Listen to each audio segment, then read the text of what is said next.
بسم الله الرحمن الرحیم. الحمد لله و صلاة و السلام علی حبیبنا و مولانا محمد ابن عبدالله و علی آله و صحبه و من والاه.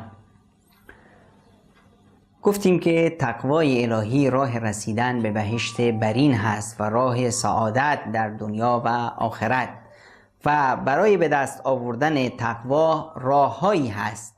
از جمله این راهها این بود که آدم خودش تجدید عهد و پیمان کنه روزانه و لحظه به لحظه با خداش.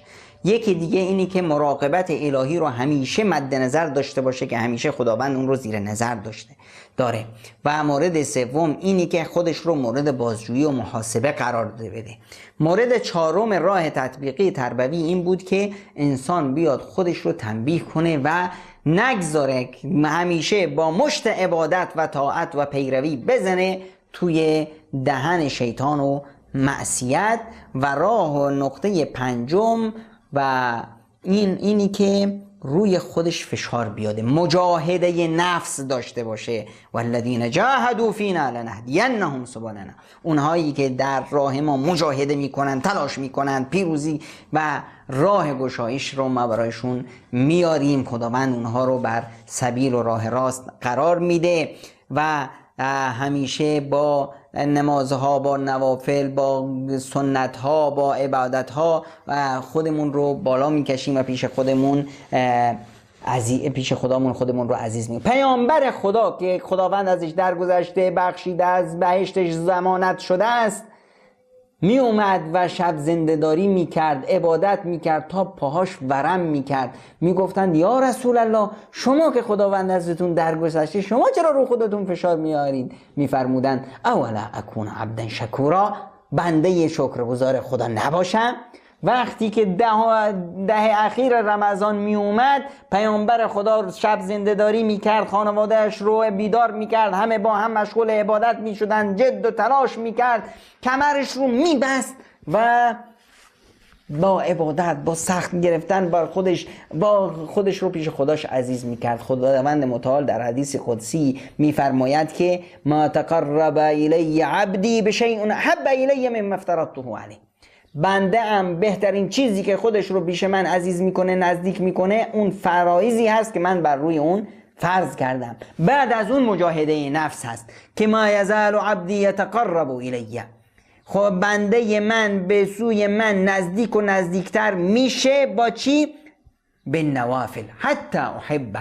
اونقدر نوافل و کارهای خوب و شایسته انجام میده که من اون رو دوست داشته باشم.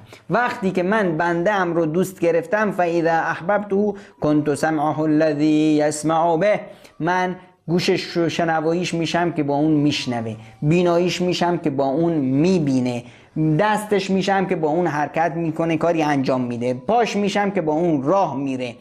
و اگر از من پرسید بهش میدم. و اذا سألنی اعطیته، اگر هرچی از من بخواد بهش میدم.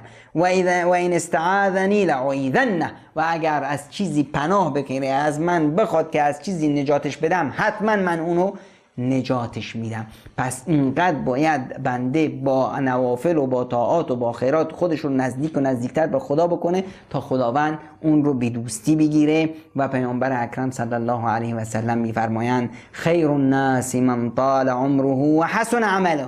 بهترین مردم اون کسی هست که عمر طولانی خداوند نصیبش کنه و در این عمر طولانی اعمال شایسته انجام بده. و وقتی اینطور میشه انسان به خداش نزدیک میشه با کثرت سجود.